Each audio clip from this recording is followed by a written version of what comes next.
마태복음 24장 15절부터 16절의 말씀입니다. 같이 한번 읽겠습니다. 시작. 그러므로 너희가 선지자 다니엘이 말한 바 멸망에 가증한 것이 거룩한 곳에 선 것을 보거든 읽는 자는 깨달을진저 그때에 유대에 있는 자들은 산으로 도망할지어다. 아멘. 도망하라고 하는데 이 도망은 급박하게 가는 거잖아요. 급박하게 누가 쫓아올 때. 그래서 예전에는 살다 너무 가난한 시절에 자식들 여러 데리고 살다가 빚어서 가르치고도 살 길이 없어가지고 밤에 자다가 모르게 이렇게 그 보따리를 싸가지고 시골에서 다른 멀리 그렇게 도망가는 사람들이 있는 걸 제가 보면서 어린 시절을 자랐던 것 같아요. 너무 급하니까. 그리고 또 갑자기 집에 부랴 그러면 사람들이 막 도망치듯 밖으로 튀어나오잖아요. 이런 급박스러운 상황을 이야기하는데 부랴가 더 빠르겠네요. 낫겠네요. 왜 도망을 가느냐 했더니 한번 읽어요. 시작. 이는 그때에 환란이 있겠습니다. 창세부터 지금까지 이런 환란이 없으리라고 말씀을 하세요. 이스라엘 민족은 하나님께 선택받은 민족이었어요. 그렇지만 아브라함부터 예수님의 초림 시기까지 2000년 동안에 주위의 강대국들로부터 엄청난 고통을 당했어요. 하나님의 백성인데 하나님이 딱 찍어서 너는 내 사랑하는 민족이야, 자녀야 이러셨는데도 얼마나 큰 고통을 받았는지 몰라요. 아수르 또 바벨론 포로가 되고 그들의 종이 되어져서 지배받고 종살이하는 그런 일이 있었단 말이에요. 그런데 그런 종살이 할 때보다도 지배받고 고통당할 때보다도 이제 마지막 때에는 주님 오셨잖아요. 오셨다가 지금 하늘나라 가셨잖아요. 다시 우리를 데려오기 위해서. 그래서 주님이 우리를 다시 데리러 오는 그때에는 세상에 한 번도 있지 않던, 천지 창조부터 지금까지 한 번도 있지 않았던 그런 어려운 날이 온다는 거예요. 이 말씀에 제가 소스라치게 놀라서 주님이 말씀을 주시는데 조그만 것도 못 이겨가지고 쩔쩔매고 막 그냥 인간적인 방법을 찾으려고 그러고 어떻게든 막 해결해 보려고 그러고 이런 나의 모습이 초라한 거예요. 주님을 위해서 인생을 바쳐서 세상을 포기하고 주님을 섬기는 내가 이 얼마 남지 않은 이때에 이런 일 때문에 내가 고민한다? 주님의 자녀로서 너무 비참한 거예요. 이게 이 사람이 감당할 수 없는 그런 환란이 온다고 할 때 내 믿음을 지킬 수 있을까? 여러분도 개인적으로 한번 생각해 보세요. 그 조그만 곱불 하나 못 이기는 사람이 당신 암 오기가 있는지 모르겠는데 오기 사기라 합시다. 오기는 없죠. 모르겠네. 그냥 사기라고 해요. 나 모르니까. 그러면 그걸 위해서 기도할 수 있겠냐고. 얼어버리지. 뱀의 눈을 쳐다보고 그냥 깜짝 날름날름하면 놀래가지고 부들부들 떨다 뚝 떨어지는 것처럼 죽을 수밖에 없죠. 우리는 이런 환란을 대환란이라고 그래요. 그래서 예전에 이장님이 또 나는 이단 이름은 몰라. 이런 친구들이 나와가지고 막 7년 대환란이 시작되었습니다. 돈 가져오세요. 그리고 지 돈은 미국에 다 갖다 놓고 사람들 다 빼먹었잖아요. 제가 신학교 다닐 때 이야기야. 얼마 안 됐어. 그러니까 한 20-30년밖에 안 된 여러분이 그러니까 한 10살 어릴 때 이런 일들이 있었단 말이에요. 교회가 주님 오신다고 기도하고 그럼 맞는 거지만 하나 틀린 게 있어. 징조는 알 수 있지만 그 시기는 몰라요. 주님이 친히 말씀하셨어. 제자들에게 그럼 지금이에요. 그랬더니 그때는 나도 몰라. 하나님밖에 몰라. 이렇게 주님이 말씀하셨는데 그때가 내년이라고. 그런 사람이 한둘이냔 말이죠. 여러분 속으면 안 돼요. 주님 때가 가까웠다고 헌금을 하라고 하면 해야 된다 안 해야 된다? 하면 안 돼. 그건 망하는 길이야. 아멘? 헌금하지 말라는 말은 더 아니지만 그런 걸 빙자해서 헌금하면 안 된단 말이에요. 그는 목사만 살찌우는 거야. 목사만. 우리는 다 같이 주님을 위해서 살 줄 믿습니다. 그래서 마지막 때는 이것을 대환란이라고 우리가 이름을 짓는데 7년 대환란은 뭐냐면 여러분은 그런 거 몰라도 되지만 조금만 전철연설이 있고 후철연설이 있고 그래서 전 3년 반, 후 3년 반, 이건 맞는 얘기예요. 7년 대환란인데 이따 얘기할 건데, 우리가 어떻게 그거를 구분 짓느냐니까, 전에 환란, 전, 후 이렇게 나눠져요. 환란이라는 것이. 그래서 이제 우리가 세 가지로 나눌 수가 있는데, 이런 환란 속에서도 주님은 끝까지 견디는 자는 구원을 얻는다고 그랬어요. 못 견딘단 말이에요, 아무나. 한번 읽읍시다. 시작. 그러나 끝까지 견디는 자는 구원을 얻으리라 말씀하세요. 영적으로 볼 때 저는 지금이 아닌가 싶단 말이죠. 주님의 재림 때 그 육적으로, 영적으로 환란이 와요. 육체적으로도 환란이 오고 영적으로도 환란이 온단 말이에요. 그래서 신앙생활하기 좋은 때다 할 때 어쩌면 그것이 사탄의 계략일 수가 있어요. 그래서 편안하다 할 때 이런 사람들이 주님이 도적처럼 임해요. 그런데 이 깨어있는 사람에게는 도적처럼 주님이 안 오셔요. 다 알아. 징조를 오늘 주셨단 말이에요. 그러나 깨어있지 않은 사람에게는 갑자기 들이닥쳐 버려요. 그 사람에게는 주님이 갑자기 들이닥치지 않으시라, 그 사람이 느낄 때, 볼 때 그 사람 편에 서서 보면 그렇다는 그런 얘기죠. 영적으로 보면 지금이 아닌가 싶어요. 특별하게 여기 어느 가까운 교회 권사님이 우리 목사님 누님이신데, 처음엔 코로나 때문에 새벽기도 안 합니다. 그러니까 아이고 그래도 교회가 새벽기도를 해야지 해봐시다. 아이고 그래도 교회가 새벽기도를 해야지 그랬는데 전화가 왔어요. 누님 요새는 교회가 어때요? 그러고 물어봤어요. 그랬더니 동생 목사 새벽기도 안 나갔더니 너무 편하다. 이분은 기도 안 나가면, 새벽에 기도 안 하면 잠 못 주무시는 분이에요. 한 일주일, 2주일, 3주 지나니까, 원래 3주가 지나면요 사람이 습관이 고정화되기 시작해요. 그래서 21일 다니엘 기도회라는 것이 그냥 하는 게 아니라, 그래서 21일마다 보면 계속해서 새로운 비전을 줘요. 비전을 확인시켜 준다 그 말이에요. 이게 굉장히 성경적인 거예요. 동상 목사님 새벽 기도 안 했더니 너무 좋아. 그래서 앞에 있는 장로님 동서 목사님이 800명이 목회하는데 코로나 끝났습니까? 나오세요. 그러니까 300명 나오고, 엊그저께 들어서 1800명 모이는 서울의 교회가 30명 모였대요.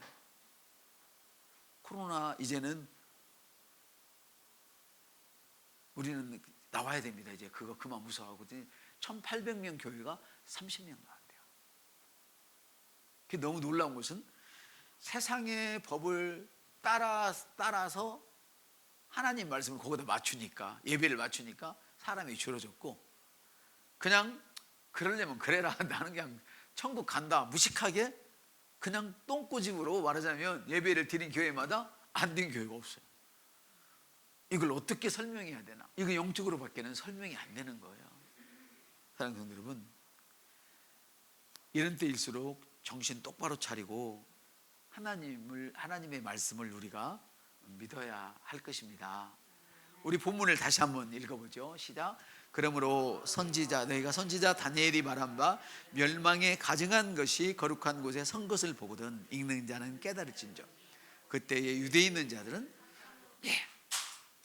멸망에 가증한 것을 보면 도망가라고 했는데, 이 도망가는 부분을 먼저 세 부분으로 나눠서 제가 한번 설명을 해드리겠습니다. 첫째는 징조를 알아야 합니다. 징조를.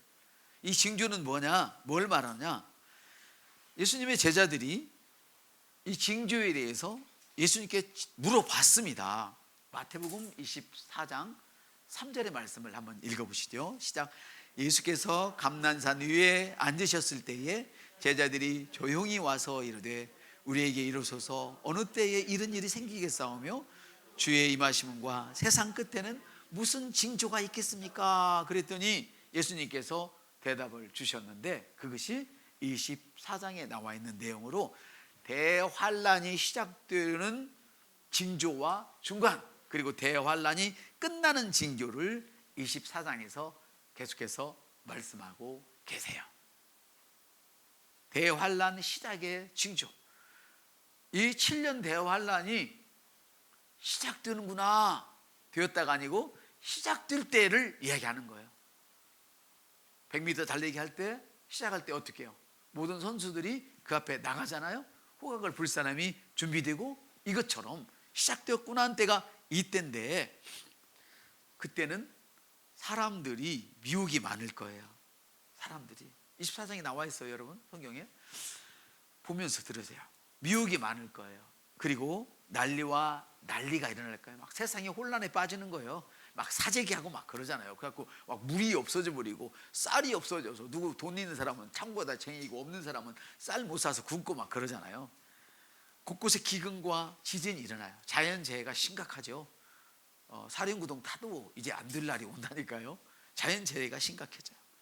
사람들이 시험에 빠지고 서로 미워하고 거짓하고 거짓말하고 또 거짓 선지자가 나타나고 불법이 성하고 사랑이 식고 천국. 근데 신기한 것은 천국 복음은 땅끝까지 증거된대요.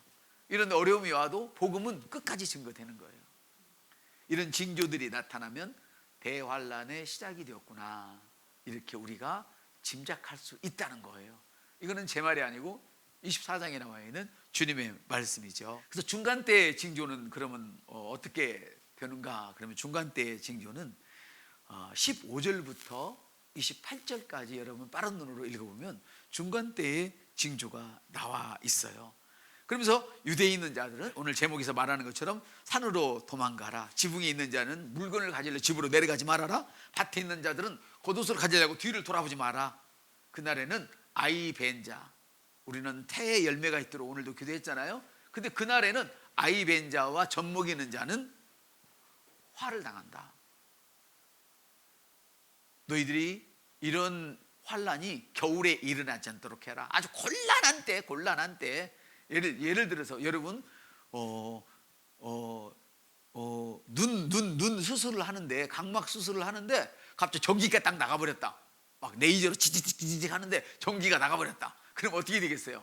큰일 나죠. 이런 곤란한 상황이 일어나지 않도록 기도하라는 얘기예요. 그러면서 21절을 보니까 창세 전부터 창세 후까지 이런 큰 어려운 일은 없었다는 거예요. 그러면서 제가 어저께인가 지난번에도 말씀드렸지만 그 환란의 날을 감해주지 않으면 아무도 천국 갈 사람이 없어요. 우리에게 희망이 있는 것은 주님이 그 환란을 감해준다는 거예요. 당신 자녀들에게는 그 환란을 감해준다는 거예요. 내가 믿음으로 갈 수 있어요? 안 된다는 거예요. 그것으로만은. 내가 첫째는 믿음이 있어야 되지만 21절을 보니까 하나님이 22절을 보니까 감해줘야만 된다는 거예요. 할렐루야. 그래서 쭉 나타나요. 28절까지 보면 우리는 이 징조를 대환란 전 3년 반이 끝나고 이제 후반이 시작되는 그 대환란의 징조를 보는데, 그게 이제 대환란 중간 때의 징조예요. 이 중간 때의 징조는 25절부터 시작되어져요. 빠른 눈으로 한번 25절부터 살펴보세요. 그러면 너희가 말하되 그리스도가 강에 있다, 예수가 여기 있다 저기 있다 해도 나가지 말아라. 번개처럼 이쪽에서 번쩍 저쪽에서 번쩍 주님의 임함은 순식간에 임해버린다는 거예요. 아멘. 그리고 사람이 곳곳에서 죽으니까 어떻게 돼요? 독수리떼가 모인다는, 시체를 먹으러 모인단 말이죠. 그래서 우리는 이 징조를 대환란 전 3년 반이 끝나고 후 3년 반이 시작될 때 그 중간의 징조로 봐요.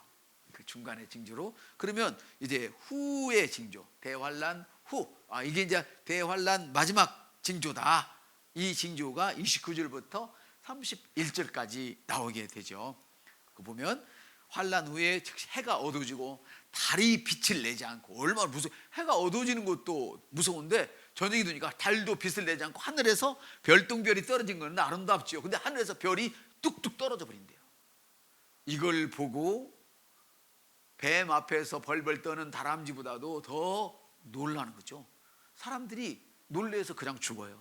여러분 베트남 전이 있을 때, 그때 월남전이 있을 때 가서 죽은 미군 숫자보다도 자식 보내놓고 남편 보내놓고 아들 보내놓고 죽은 사람이 더 많대요. 싸우다 죽은 사람보다도 가족들이 더 많이 죽었대요. 통계가. 얼마나 무서우면 생각해요. 해도 빛을 잃고 달도 빛을 내지 않고 별이 뚝뚝 떨어져. 아니 하늘에서 임하는 거 하나 떨어지면 속 가겠죠. 그죠? 근데 이게 그게 돈도 안 돼. 이제 그냥 뚝 떨어져서 지구가 박살 나는 거예요. 이런 날이 온다는 거예요. 하늘의 권능이 흔들려 버려. 질서가 다 깨져 버리는 거지. 하나님 다 깨끗해 버리는 거예요. 이야, 이런 징조를 보고 무서워서 기절 안 할 사람이 있겠느냐는 거죠. 이것들이 대환란 후에 나타나는 징조들이에요. 그러니까 대환란 전에도 말하자면 이런 어려움이 있고 후에도 이런 일이 있다. 그러니까 주님이 재림할 때는 도대체 어떤 역사가 나타날까 짐작조차 어려움이 짐작조차 안 되는 것이죠. 짐작조차 안 되는 것이지. 그래서 우리가 지금 산으로 도망하는 신앙이라고 하는 그 말씀에 대해서 이야기하고 있는데요. 그래서 산으로 도망하는 신앙을 가지려면 우리가 징조를 잘 깨달아야 돼요. 지금 세상 돌아가고 있는 것을 보면 말세지 말이죠. 우리 할아버지가 말씀하신 것처럼 우리 사촌 누나가 미니 스커트를 입고 있으니까 쯧쯧쯧쯧 말세다. 그걸 얘기하는 게 아니에요. 그걸 얘기하는 게 아니에요. 꿰먹고 사는 나라도 있는 걸 미니 스커트 입다고 쯧쯧쯧 그게 도덕적인 일이 아니란 말이에요. 지금 세상 돌아가는 것을 보면 저는 볼 때 아무리 보아도 대환란의 시작이 드러나고 있다. 증거가 드러나고 있다. 이렇게 생각해요. 그러나 그리스도인들은 세상 사람들은 물론이고 그리스도인들마저도 세상의 징조는 알면서도 시대는 분별할 줄 알면서도 영적인 분별을 보지 못하는 것이 안타까운 일이죠. 부활이 있다고 믿지만 믿지 않는 그런 그 사두개인들, 부활이 있다고 믿지만 예수님을 믿지 않는 바리새인, 또 부활이 없다고 믿는 사두개인들, 이 사람들이요 예수님께 표적을 보여달라고 말씀하신 그 이야기를 한 적이 왜 자꾸 뒤로만 가냐 있었어요. 이 말씀인데 주님이 거기에 대해서 그럼 그날이 무슨 일이 있냐 했을 때 주님이 친히 말씀하셨어요. 16장 2절 같이 읽습니다. 너희가 저녁에 하늘이 붉으면 날이 좋겠다 하고 아침에 하늘이 붉으면 흐리고 오늘은 날이 굳겠다 하나니 너희가 날씨는 불멸한 줄 알면서도 시대의 표적은 분별할 수 없느냐 그랬어요. 농부는 천기를 분별하잖아요. 그래서 우리 할아버지들이 어깨 쑤시고 허리 쑤시면 야야 비 온다. 뭐 어떻게 하면 막 바람 불면 비 온다. 나락 걷어라. 벼 걷어라. 그때는 신장로에다가 그 건조기가 없으니까 햇빛 쬐서 말하자면 고추 널고 하잖아요. 걷어라 그랬어요. 저 어부들은 물의 흐름만 봐도 그 물을 보기만 해도 고기가 지금 어느 쪽에 있는지 없는지를 안단 말이에요. 그래서 주님이 베드로에게 깊은 곳에 내려라 오른쪽에 내려라 말씀하실 때 주님 내가 전문가예요. 다 뒤져봤어요. 고기 없잖아요. 이랬단 말이에요. 근데 주님이 말씀하시니까 고기가 나왔었잖아요. 사랑하는 여러분, 성도들은 그래서 성경을 통해서 정치적인 것, 군사적인 것, 환경적인 이런 것들을 깨닫고 성도가 세상을 판단해야 돼요. 근데 세상의 성도를 판단하려고 놔둔단 말이죠. 우리 성도들은 이런 메시지를 가지고 왜 군인들이 저런 행동을 하는지, 왜 정치인들이 저런 행동을 하는지, 왜 사회에서 이런 일이 일어나는지를 판단을 해야 된단 말이에요. 그런데 목사의 탈을 쓰고 저번에 동영상 보여드렸잖아요. 탈을 쓰고 퀴어 축제에 가서 축복을 해주고 주님은 남자와 남자가 하는 것은 죄다. 죄인데 죄 짓는 것을 축복해 주려고 하고 이제 두고 보세요. 지금은 동성애 정도가 아니에요. 좀 있으면 수음도 공식적으로 허락될 거예요. 나라들이. 이건 제가 신학교 준비하면서부터 알았던 사실이야. 성경에서. 성경에 보니까 수음하지 말라. 짐승하고도 섹스를 한단 말이에요. 이제 그때부터 그랬어요. 주님 때도 그랬고. 근데 이게 이제 공식화 되어버린다니까. 외국에서는 개에게 교회와 결혼하고 개에게 유산을 물려주고 하잖아요. 한번 물어봅시다. 여러분의 아들 딸들이 나 개와 같이 살래. 사는 게 아니라 뭐야 결혼할래 그러면 있어요. 근데 그런 일들이 우리가 잠잠하고 있으니까 계속 되어진단 말이에요. 우리가 시간상으로는 알 수 없어요. 그렇지만은 우리 성도들은 정치, 군사, 문화사회 그리고 교회가 지금 어떻게 변화되어 가고 있는 것을 볼 수 있어야 되는 것이죠. 그래서 종말 신앙을 갖고 있지 않으면 종말의 산으로 도망가는 신앙을 갖고 있지 않으면 정말 위험해요. 우리가 시간상으로는 종말을 알 수 없지만 주님이 말씀하셨으니까. 그러나 상황적으로는 시대적으로는 지 징조를 볼 수 있어야 된다는 것이죠. 깨닫지 않으면 절대 재림 신앙을 가질 수 없습니다. 믿음을 지킬 수 없다는 얘기죠. 오직하면 주님께서 너의 믿음을 지키라고 그 날을 감해 주시겠습니까, 여러분?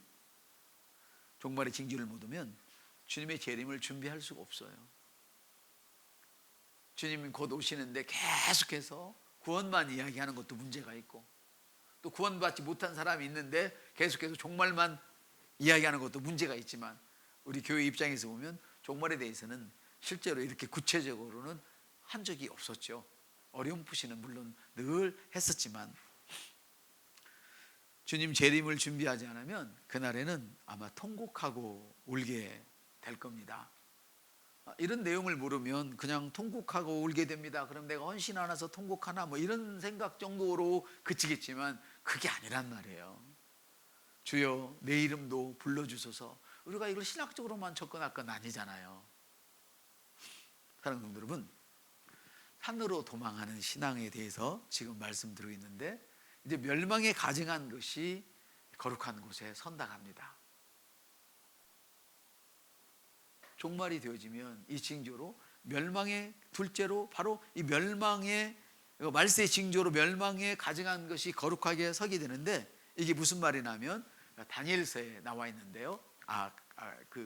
마태복음에 나와 있는데, 다시 한번 봅시다. 다니엘서에서 나와 있는 말을 마태복음에서 인용하고 있죠. 시작. 그러므로 너희가 선지자 다니엘이 말한 바 멸망에 가증한 곳에 거룩한 것이 선 것을 보거든 깨달으라, 이렇게 말씀을 해요. 멸망에 가증한 것이란 주님의 세력을 방해하는 그런 무리들입니다. 여기 적그리스도를 의미한다고 하는 사람도 있는데 그렇게 말해도 되지만 문맥을 보면 저는 주님을 방해하는 세력들이에요.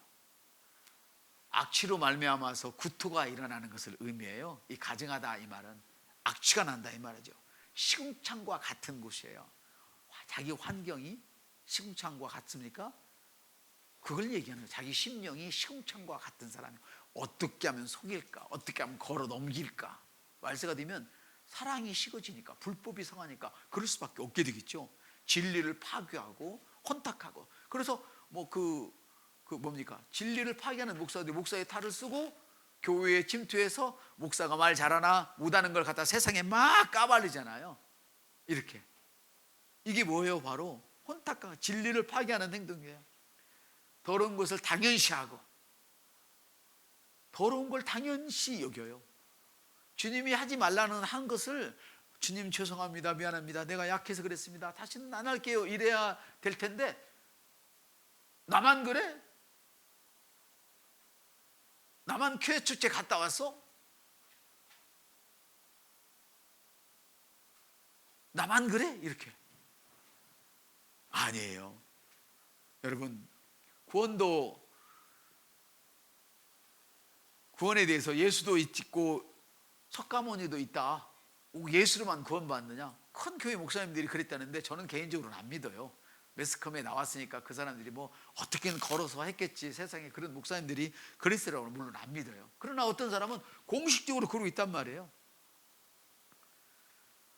실제로 저번에 말씀드렸지만 지금 미국 대통령이 누굽니까? 할 때 그 대표 목사가 뭐라고 그랬어요? 대표 목사가 아멘이 아니지, 아멘 아우먼. 왜 남자로만 기도해야 되냐? 여성 상위 시대에 동등한데 아우먼, 아멘 아우먼. 국회에서 기도할 때는 목사가 뭐라고 기도해요?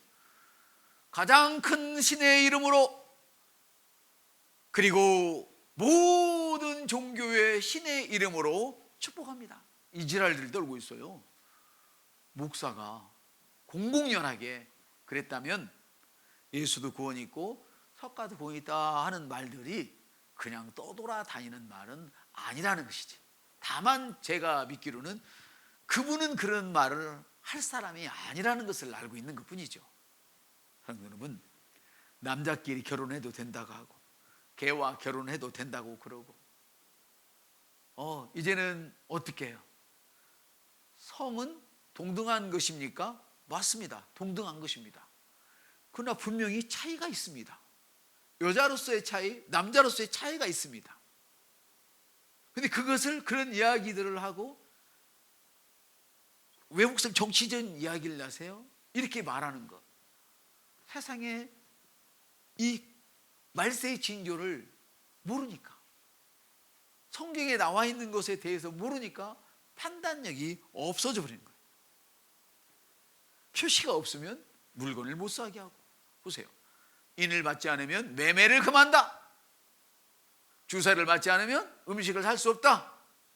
이런 얘기들이 세상, 우리나라만 그렇다면 또 이거 참 대통령만 막 공격을 할 수 있겠는데 세상이 다 그렇단 말이에요. 이게 왜? 이 말세의 징조라는 말이에요. 말세의 징조. 대환란 때 산으로 도망하기 위해서 이런 징조들에서 들을 깨달아야 되는데 민감하지 않으면 깨달을 수가 없죠. 아멘. 자, 지금 여러분은 궁금할 거예요. 계속 대환란의 징조는 산으로 도망가는 데 산으로 도망간 것이 뭔가 이제 끝날 때쯤 말씀을 드리겠죠. 자, 다니엘서 11장을 읽겠습니다. 시작. 군대는 그의 편에 서서 성소 곧 견고한 곳을 더럽히고 매일 드리는 제사를 폐하며 멀쩡하게 하는 가증한 것을 세울 것이며, 예, 제사를 해야 한다고 했죠. 해롭게 한다고 그랬죠. 예배를 방해한다고 그랬죠. 그 어저께 전화가 왔어요. 그래서 제가 당연히 협조해야죠. 그랬더니 너무 좋아하는 거예요. 그래서 제가 그랬지, 우리 예배를 방해하거나 예배를 못 드리게 하거나 그것은 제가 목숨을 걸고 그거는 따라갈 수 없지만 나라가 코로나를 잠재우겠다고 이렇게 했었는데 당연히 협조를 해야죠. 그랬더니 좋아하라고요. 제사를 못 드리게 해야 한대. 실제로 그날이 오면 아무나 제사할 수 없습니다. 근데 이것을 예배 드리러 갔는데 너 주사 맞으니까 저리 가, 옮기니까 저리 가. 병원에서는 당연히 그렇게 해야 되겠죠. 근데 이걸 크리스 목사님이 예언하셨어요. 수년 전에. 당신 교회에 전염병을 가진 자가 오면 어떻게 해야 됩니까? 이 말씀 드렸잖아요. 수년 전에도. 당신들이 기도해서 그 병을 없애줘야지. 당신들에게 주님이 손을 얹으면 나으려 했는데 안 나으면 이미 나으리라는 믿음을 갖지 않았기 때문에 손을 얹는 것이 두려운 거야. 여러분, 아무 때나 예배 드리지 못한 때가 옵니다. 우리 옆 사람한테 그때가 오기 전에 부지런히 모여서 예배 드립시다. 스스로 그런 일에 억압을 받아서 안 드리기도 하지만 실제로 여러분의 몸을 억압시켜서 못 드리기도 한단 말이에요. 못 나게 하고 빗장 걸어 잠궈 가지고. 히브리서 11장에 보면 이런 말씀이 있어요. 모이기를 피하는 어떤 사람들의 습관과 같이 하지 말고 그날이 어떤 날이요? 예배 못 드리는 날이 가까울수록 더욱 더 모여라. 옆사람 모여라. 그래서 우리는 줌으로도 모이고 할렐루야. 또 뭡니까? 뭐죠? 뭐예요 그게? 유튜브도 모이고 여기서도 모이고. 아멘. 어쨌건 모여야 되는 거야. 아멘. 근데 조그만 어려움이 있어도 예배를 빠지는 것은 대단히 큰 질병이에요. 이게 영적인 질병인 거예요. 신앙적인 암과 같다고 이광재 목사님이 그러셨어요. 호남신학교 그 총장인가 뭐 했던 분이 그 얘기를 하더라고요. 그리고 뿐만 아니에요. 이게 역사적으로 있었어요. 주님이 오시기 전 168년에 전에 수리아 왕이 그랬어요. 안티오스 에피치누스가 예배를 금지시켰어요. 그리고 예물을 드리지 마라. 어디 살아계신 하나님께 예물을 드냐, 못 드리겠어요. 그리고 제단에다가 돼지 머리를 올려놨어요. 우리 시골에 가면 돼지 머리 놓고 쿵당쿵당 절하고 막 뛰고 그러잖아요. 그 짓을 했던 날이 있었어요. 종말에는 예배 대항을 빼앗길 날이 온단 말이에요. 그래서 우리 교회에 일어난 일들도 그냥 네가 잘못했으니까 그렇지, 뭐 니네가 거짓말했더나, 이게 아니라는 뜻이야. 그것으로만 봐서는 안 된다는 거예요. 어쨌거나 사탄들은 우리가 예배를 드리지 못하도록 어쨌거나 방어를 한다는 거야. 귀 있는 자는 깨달을진저. 할렐루야. 자, 우리 성경을 한번 읽어봅시다. 답답할 때는 성경 읽는 게 제일 좋아요. 시작. 그는 대적하는 자라 신이라 불리는 것과 숭배함을 받는 것에 대항하여 그 위에 자기를 높이고 하나님의 성전에 앉아 자기를 하나님이라 내세우느니라. 첫째로는 산으로 도망하는 신앙이라고 말씀을 드렸는데요. 다시 읽습니다. 시작. 그때의 유대에 있는 자들은 산으로 도망할지. 어떤 산? 서강산? 서강산은 모르는구나. 소래산? 제가 힘든 시절에 그 바위 타고 줄 매달려 갖고 올라가고 기도했던 그 소래산? 꼭대기? 여기 산? 칠봉산? 어떤 산? 구약에서는 모세가 십계명을 받을 때 높은 곳 시내산에서 십계명을 받았어요. 아멘. 그리고 하나님을 만났던 것도 호렙산에서 하나님을 만났어요. 예수님도 산에서 산상수훈을 전했어요. 예수께서 산에 오르시어 앉으시니 제자들이 나온지라. 이렇게 산에서. 산은 굉장히 의미가 있어요. 여기서 산이란 높은 수준을 의미하는 거예요.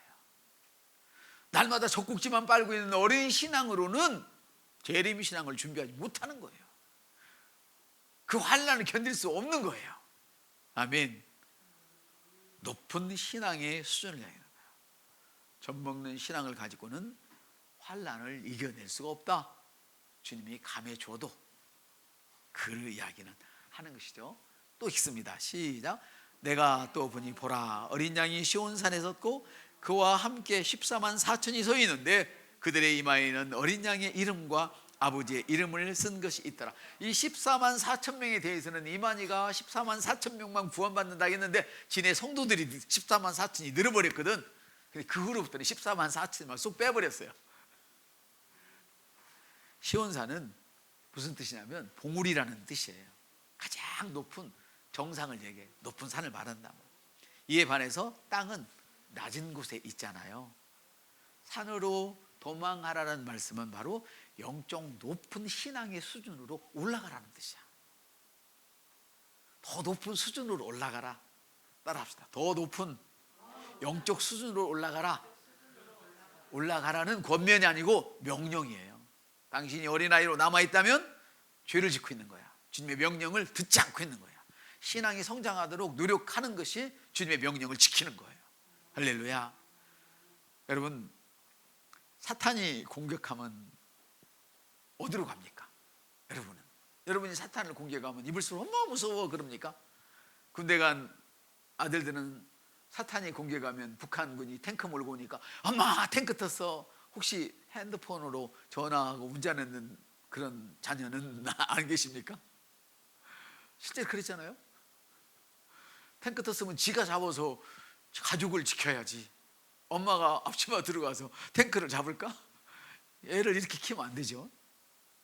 그렇게 키워가지고 남의 귀한 딸을 어떻게 데려가겠어? 못 데려가. 저는 그런 놈이 데려간다면 우리 장아이마저도 나는 반대할 거야. 할렐루야. 그런 사람이 아니니 얼마나 감사해. 여러분, 산으로 도말한 말씀은 높은 영적 신앙을 얘기해요. 그렇다면 당연히 사탄이 공격해 오면 우리는 말씀 앞으로 가야 되겠죠. 읽습니다. 시작. 그 여자가 광야로 동함에 거기서 1260일 동안 그를 양육하기 위하여 하나님께서 예배하신 것이더라. 계시록의 말씀인데요. 여자가 왜 광야로 도망갔습니까? 붉은 용 때문에 도망갔다고 이야기합니다. 광야는 고독한 곳입니다. 어젯밤에 저는 무척 고독했습니다. 새벽에 이제 겨우 내 잠자리에 들어갔는데 발이 얼마나 시려. 그때 발이 시리기 시작한 게 따신 데가 아닐까. 굉장히 고독했어요. 내가 이 밤에 이 말씀을 정말 받아서 준비하고 하는데 우리 성도들이 알아줄까 했는데 너무너무 귀를 쫑긋 세우고 이렇게 알아주셔서 이 시간까지 우리 지은이, 하은이까지 저렇게 해주셔서 너무 감사해요. 그러나 어젯밤에는 너무너무 고독했어요. 광야는 고독한 곳이에요. 친구가 없어요. 일해주는 사람도 없어요. 좋은 음식도 없어요. 좋은 옷도 없어요. 좋은 잠자리도 없어요. 거기는 예수님 한 분만 기다리는 곳이에요. 골방과 같은 곳이에요. 바로 이 말씀은 주님을 대적하는 자가 여자, 곧 주님의 신부인 교회를 핍박한다는 거예요. 어떻게? 가진 방법으로 핍박을 해가는 거예요. 거짓말하면서 별짓을 다 하면서. 그 어려움을 당할 때 우리는 어떻게 해야 돼요? 전전긍긍해야 됩니까? 아니죠. 주님께로 가야 되죠. 이 어려움이 저 사람들의 거짓 때문에 왔을지라도, 우리의 실수로 왔을지라도, 첫 번째는 우리 편에 서서 나와 하나님과의 관계를 먼저 생각해야 돼. 어려움이 오면 나와 하나님의 관계가 온전한가? 이것은 여러분 열왕기 상하, 역대 상하를 보면 금방 느낄 수가 있어요. 피부로 느껴버려. 그냥 죽을 짓을 해서 하나님 잘못했어요. 그럼 하나님 또 살려주고, 또 뻣뻣하게 또 나가면 이방이 와서 또 두들겨 패면 하나님 잘못해 또 살려주고. 우리는 어려움을 만났을 때 그것이 돈이 됐던, 자녀가 됐던, 아니면 남편이 됐던, 아내가 됐던, 지위가 됐던, 뭐가 됐든지 간에 나와 주님의 관계가 어떤가를 먼저 봐야 돼요. 할렐루야. 두 번째로는 우리 편에, 두 번째는 종말의 징조가 이루어지려고 이런 일들이 교회를 힘들게 하는구나. 이것을 또한 깨달아야 돼요. 이해되시죠? 이게 굉장히 중요한 부분. 아무도 이 부분을 보지 않는다는 거예요. 그래서 자기가 잘못을 안 했어도 뭐 때문에 이러지 고민만 하고 있는 거예요. 종말이 오면 무슨 일을 통해서도 교회를 핍박하고, 교회를 못 모이게 하고 핍박하고. 그래서 그 소리를 계속 들으면 성도들마저도, 그래 저 사람들은 말이 맞아, 우리가 지금 잘못하고 있어, 예배 드리지 말아야지. 근데 주님은 한 번도 너희들이 목숨이 두려워서, 병들까 봐 두려워서 예배 드리지 말라 하신 적이 없어요. 병든 자가 오거든 손을 얹어라. 근데 손을 얹을 생각을 하지도 않으면서 옮길까만 생각하는, 그러니까 안 되는 거예요.